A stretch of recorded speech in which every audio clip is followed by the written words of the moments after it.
तो आज हम डायग्राम्स के थ्रू कॉकरोच को स्टडी करने वाले हैं। मे बी मेरी ये ट्रिक आपके लिए हेल्पफुल हो जाए तो प्लीज़ आप मुझे कमेंट में बताना। मैंने यहाँ पे डायग्राम बनाया हुआ है कॉकरोच का। सबसे पहले ये जान लीजिए कि कॉकरोच की बॉडी को एनसीईआरटी और हम भी 3 पार्ट्स में डिवाइड करते हैं। 3 पार्ट्स कौन कौन से हैं? ये आपको इसका सर दिख रहा होगा, तो बहुत ही आसान है। हेड, थोरैक्स और एब्डोमेन। बॉडी को 3 भाग में डिवाइड किया गया है। एक इसका सर वाला पार्ट है, एक इसका थोरैक्स वाला पार्ट है। ये 3 जो आपको डिविजन दिख रहा है इसके थोरैक्स वाले पार्ट है, और बाकी ये जो है ये पूरा यहाँ से यहाँ तक इसका एब्डोमेन है। ठीक है, तो एक बार हम मेंशन कर देते हैं। ये वाला पार्ट इसका हेड है, ये जो आपको पार्ट दिख रहा है यहाँ से यहाँ तक इसका थोरैक्स है, और ये बाकी पूरा जो पार्ट यहाँ से यहाँ तक दिख रहा है ये इसका एब्डोमेन है। अब धीरे धीरे करके हम एक एक पार्ट को एक्सप्लेन करने वाले हैं, तो ध्यान से देखिएगा। सबसे ऊपर सबसे पहले आपको यहाँ पर दिख रहे होंगे 2 यहाँ पे इस तरीके के कुछ ट्यूब से निकले हुए हैं, इन्हें एंटीना बोलते हैं। ये दोनों ही एंटीना आपने कॉकरोच में देखा होगा। ये आपके एंटीना हो जाएंगे। कुछ इस तरीके के ओपनिंग से ये आपको नजर आ रहे होंगे निकलते हुए। इन ओपनिंग्स को सॉकेट बोलेंगे। इसके बाद आपको दिख रहा होगा यहाँ पर आंख तरीके का कुछ स्ट्रक्चर है, तो ये एक्चुअली में आंख ही है। इसे कंपाउंड आई कहते हैं। कॉकरोच के पास 2 तरीके की आई देखने को मिलती है। एक ये बड़ी वाली जो आपको दिख रही है ये कंपाउंड आई है, और ये जो 2 छोटे छोटे आपको छेद से दिख रहे हैं इन्हें सिंपल आई बोलते हैं। अब कंपाउंड आई और इसमें डिफरेंस क्या है, एक बार आप थोड़ा शॉर्ट में जान लीजिए।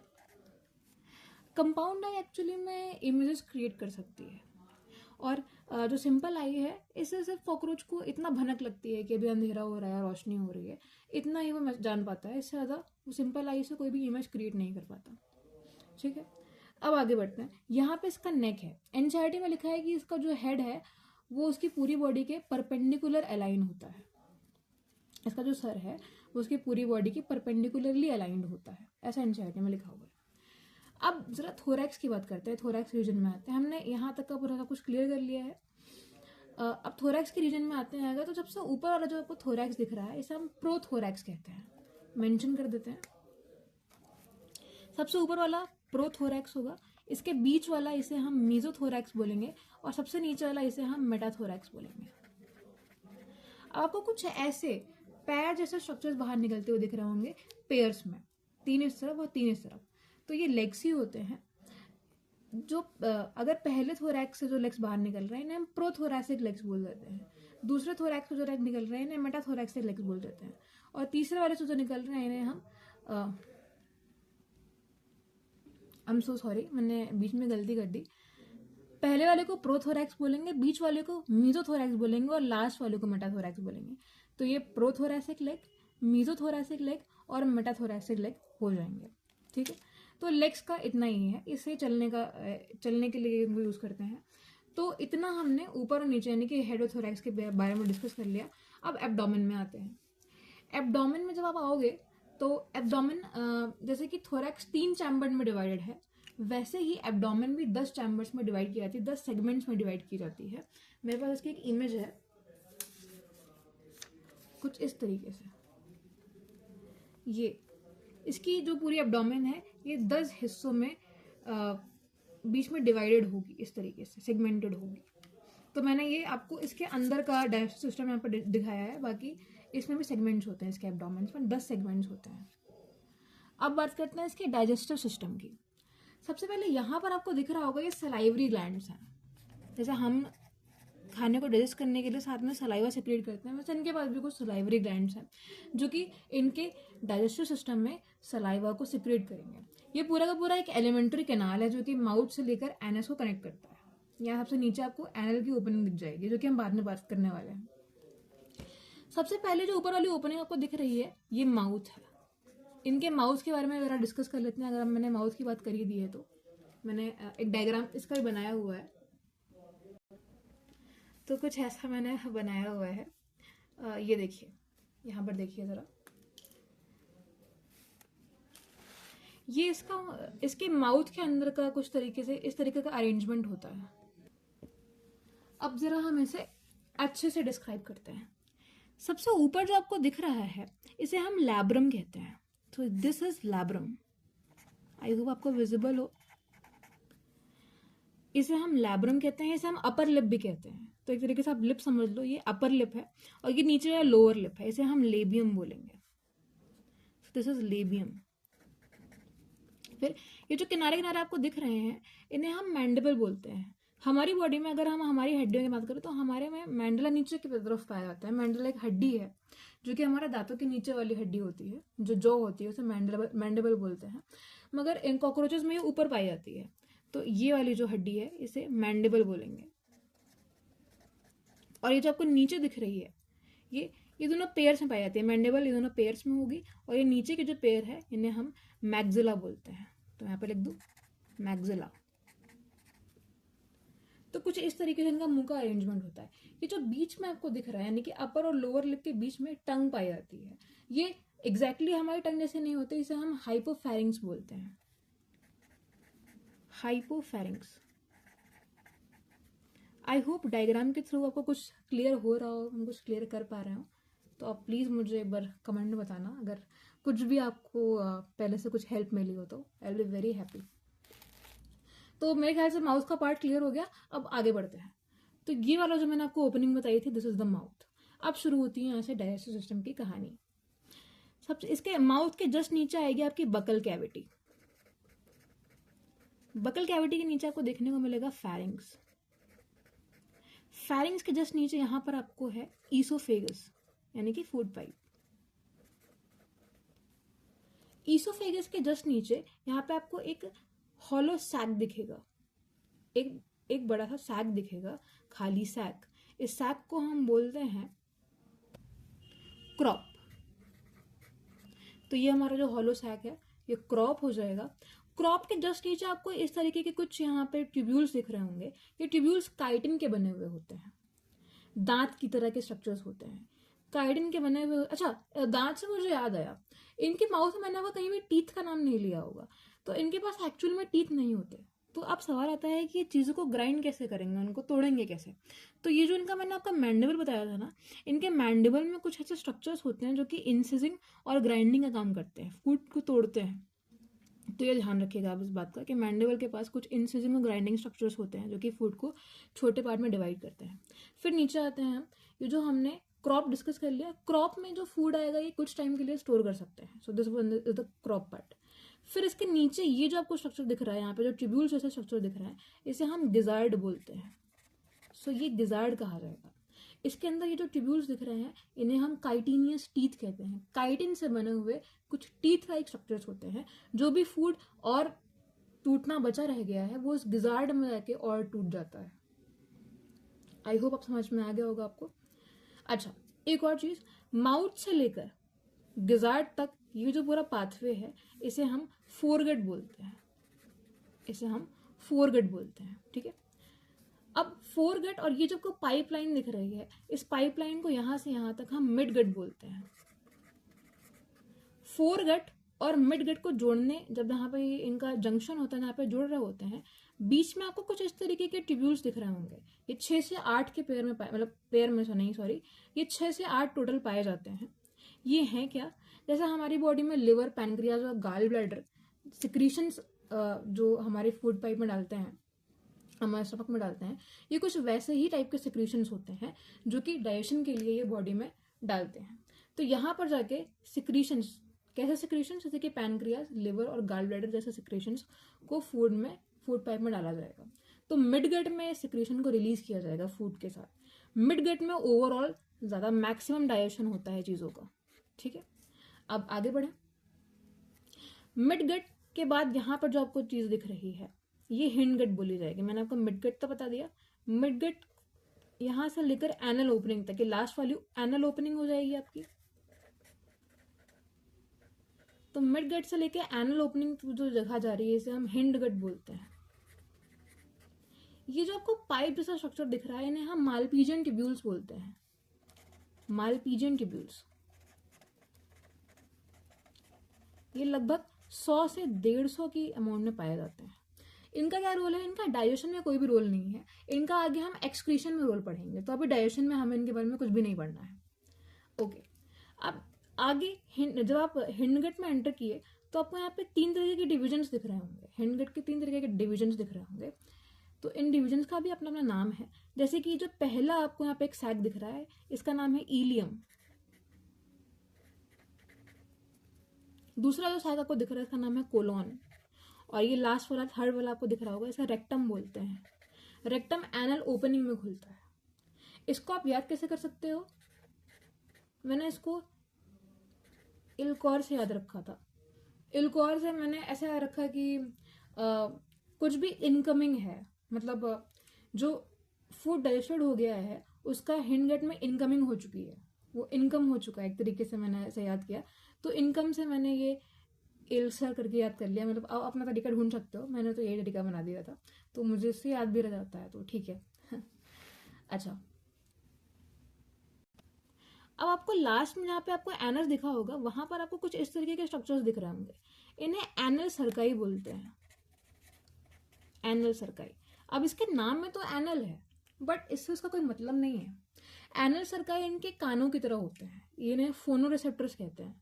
कोई भी आवाज़ या कोई भी इनके एनवायरनमेंट में इन्हें साउंड सेंस करनी होती है तो वो एनल सर्काई की हेल्प से सेंस करते हैं। कि ऑरेंज वाला जो पार्ट है मैंने बनाया है, इसे एनल स्टाइल कहते हैं। एनल स्टाइल क्या करते हैं?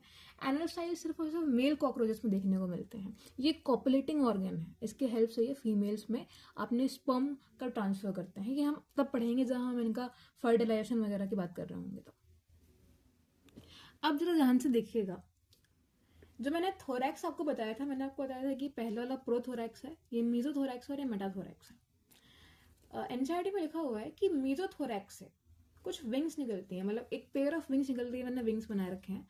बीच वाली मेजोथोरैक्स है, तो ये इसी बीच वाली जो थोरैक्स है, यहाँ से निकलते हैं एक pair of wings. In wings कहते हैं फोर विंग्स।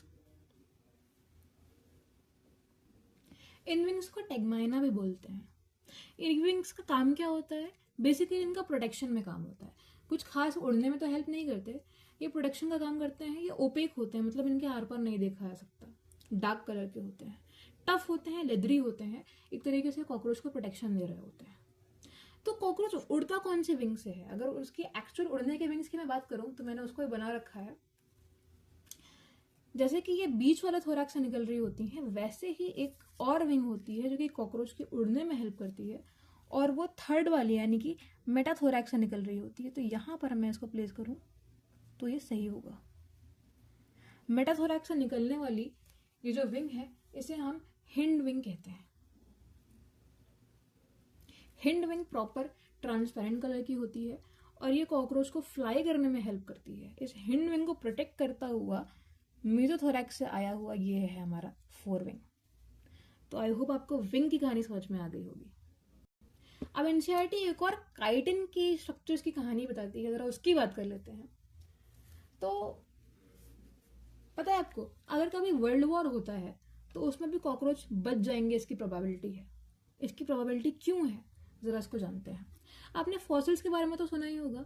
फॉसिल्स इतने समय तक टिक कैसे पाते हैं? इसका जवाब यह है कि उनमें कुछ काइटिनियस स्ट्रक्चर होते हैं, कुछ काइटिनियस डिपॉजिट्स होते हैं, काइटिन के डिपॉजिट्स होते हैं जो कि उनको इतने लंबे समय तक सेफ रखते हैं। तो ठीक वैसे ही आपको ये कुछ दिख रहा है, कॉकरोच के पास काइटिन के वॉल्स होते हैं, काइटिन के कवरिंग्स होती हैं। तो ये तो मैंने 1D बनाया तो आपको एक तरफ ही दिख रहा होगा, मगर ये 3D में है, चारों तरफ है, ऊपर नीचे और दाएं बाएं है, लेफ्ट राइट डोर्सल और वेंट्रल साइड पे। इन्हें हम काइटिनेशियस कवर्स कह सकते हैं, ठीक है। ये एक तरीके से प्रोटेक्शन का काम करती हैं कॉकरोच की। तो अगर ये ऊपर की साइड यानी कि डोर्सल साइड पे प्रेजेंट है तो इन्हें हम टेरगाइट बोलते हैं। मैं आपको एक सेकेंड कहीं पे बनाकर दिखाऊं, यहाँ पर देखिए, काइटिन की प्लेट अगर ऊपर है, अच्छा कहाँ पर प्रेजेंट है ये काइटिन की प्लेट? तो मैंने आपको शुरू में बताया था कि इनकी बॉडी 3 भाग में डिवाइडेड है। कौन कौन से? हेड, थोरैक्स और एब्डोमेन। तो जो इनकी हेड, अच्छा हेड भी इनका ना 6 सेगमेंट्स को फ्यूज करके बना हुआ होता है, ये बात भूलिएगा मत। 6 सेगमेंट्स को फ्यूज करके इनका हेड बनता है। यानी कि एक हेड को कवर करने वाला काइटिन है। थोरैक्स, जो इनकी 3 थोरैक्स हैं, इनको भी अलग अलग काइटिन के प्लेट्स कवर करते हैं। जो इनके 10 सेगमेंट्स हैं एब्डोमेन के, इनको भी अलग अलग काइटिन के प्लेट्स कवर करते हैं। और 3D से कवर करते हैं, यानी कि ऊपर नीचे दाएं बाएं हर जगह से कवर करते हैं। तो अगर सिर्फ ऊपर से कवर कर रहे हैं, यानी कि ये जो मैंने बनाया हुआ है 1D में डोर्सल साइड पे, इसे हम टरगाइट कहते हैं। नीचे से अगर कवर कर रहा है तो इन्हें हम स्टर्नाइट कहते हैं। दाएं बाएं से अगर कवर कर रहा है तो इन्हें हम दोनों को प्ल्यूराइट कहते हैं। अच्छा, तो इनके बीच में कुछ ऐसी एडिशन चीजें होंगी जो इनको आपस में जोड़ कर रखेंगी, है ना। एनसीईआरटी लिखती है कि ऐसे आर्टिकुलेटिंग मेम्ब्रेन्स, आर्टिकुलेटिंग मतलब इनको अपनी जगह पे बनाए रखना, जोड़ कर रखना। एक ऐसी मेम्ब्रेन जो कि इनको जोड़ कर रखती है, इसका नाम आर्थ्रोडियल मेम्ब्रेन। इस मेम्ब्रेन को आर्थ्रोडियल मेम्ब्रेन कहते हैं, जो कि सारे के सारे काइटिन प्लेट्स को एक साथ जोड़ के रखती है। तो अगर आपको डायग्राम से समझना है तो ये तो मैंने 1D में बनाया है, तो डोर्सल साइड पे टरगाइट होना चाहिए, ये टरगाइट होगा। इसके जस्ट नीचे वाला स्टर्नाइट होगा, इसके दाएं वाला और बाएं वाला दोनों प्लूराइड्स कहा जाएगा। ये जो मैंने बनाया है ये वही आर्टिकुलेटिंग मेम्ब्रेन है, जैसे हम आर्थ्रोडियल मेम्ब्रेन कहते हैं। तो मैंने आपको यहां तक समझा दिया है, ये हो। अब कुछ इस तरीके से देखिए, आपको समझ में आएगा। कुछ लोकेशंस के बारे में चर्चा करते हैं। कॉकरोच की हार्ट भी होती है, जो कि अभी हम आगे पढ़ने वाले हैं। इसकी हार्ट 16 चैम्बर्स की, I'm so sorry मैंने गलत बोल दिया, इसकी हार्ट 13 चैम्बर्स की होती है। I'm very sorry। 13 चैम्बर्स वाली इसकी हार्ट है, जो कि बिल्कुल ऊपर डोर्सल साइड पे पाई जाएगी, ठीक है। नीचे की तरफ वेंट्रल साइड पे इसके पास नर्व कॉर्ड पाई जाती है, जो कि हम आगे बात करेंगे इसके बाद। बीच में एलिमेंट्री कैनाल है। एलिमेंट्री कैनाल का मतलब क्या होता है, ऊपर मुंह और नीचे एनल की जो ओपनिंग होती है, बॉडी की जो ओपनिंग है ना, इसे एलिमेंट्री कैनाल में जोड़ा जाएगा। जब भी हमने अभी डाइजेस्टिव सिस्टम का पढ़ा, वो सब एलिमेंट्री कैनाल में आता है। अब ऊपर के साइड, यानी कि अगर हम अपने साइड से समझे तो हमारे शरीर में जो हमारी बैक साइड है वो डोर्सल साइड है, और जो हमारी आगे पेट वाली साइड है वो वेंट्रल साइड है। वैसे ही इनकी जो पीठ वाली साइड है वो डोर्सल साइड है, और जो इनके नीचे वाली साइड है वो वेंट्रल साइड है। तो वेंट्रल साइड पे नर्व कॉर्ड पाई जाती है, और ऊपर वाली साइड पे इनका हार्ट पाया जाता है। हार्ट में कुछ बहुत ही खास नहीं है इनके पास। ये जो 13 चैम्बर्स बने हुए हैं इनके पास, हर 13 चैम्बर में 2 छेद होते हैं। ये अभी आपको एक साइड से दिख रहा है तो एक ही छेद दिख रहा है, बट उस साइड से इनके पास 2 छेद होते हैं, यानी कि टोटल 2 ऑस्ट्रिया होते हैं। छेद को ऑस्ट्रिया कहते हैं। हर एक चैम्बर के पास 2 छेदे होते हैं। ब्लड जो है वो इन्हीं ऑस्ट्रिया के थ्रू इन हार्ट्स के अंदर एंटर करता है, और यहाँ पे नीचे कुछ फैन जैसी दो यहाँ पे हार्ट सेल्स के बीच में जो आपको एक फैन शेप की मसल दिख रही होगी, इन फैन शेप की मसल्स को एलियरी मसल्स कहते हैं। ये करते क्या है, ये ब्लड को पंप करते हैं, मतलब कंप्रेस करना, पुश करना, ब्लड को आगे की तरफ धक्का देना, इनका काम होता है एक चैम्बर से दूसरे चैम्बर में, जिससे कि ब्लड का फ्लो बना रहे। इनके सबसे पहले चैम्बर को हम एंटीरियर आयोर्टा बोलते हैं, ठीक है। अब अगर इनके अंदर बहने वाले में ब्लड की बात करूं, तो हमारे शरीर में तो जो ब्लड बनता है, जो ब्लड बहता है, वो रेड कलर का होता है, क्योंकि उसमें हीमोग्लोबिन प्रेजेंट होता है। अब हीमोग्लोबिन क्यों होता है, क्योंकि हीमोग्लोबिन को ऑक्सीजन को कैरी करना होता है। क्या इन्हें ऑक्सीजन को कैरी करने की जरूरत है, आइए इसका जवाब जानते हैं। यहाँ मैंने इनका रेस्पिरेटरी सिस्टम बनाया हुआ है। इनका रेस्पिरेटरी सिस्टम कुछ बहुत खास नहीं है। ये एक ट्रैकिया है। बाहर जो मैंने आपको जब प्लूराइड्स बताया था, प्लूराइड्स के अंदर छेद पाए जाते हैं। 10 इस प्लूराइड पे, 10 उस प्लूराइड पे, 10 के पेयर्स मैंने टोटल 20 छेद पाए जाते हैं, जिन्हें हम स्पेरिकल्स कहते हैं।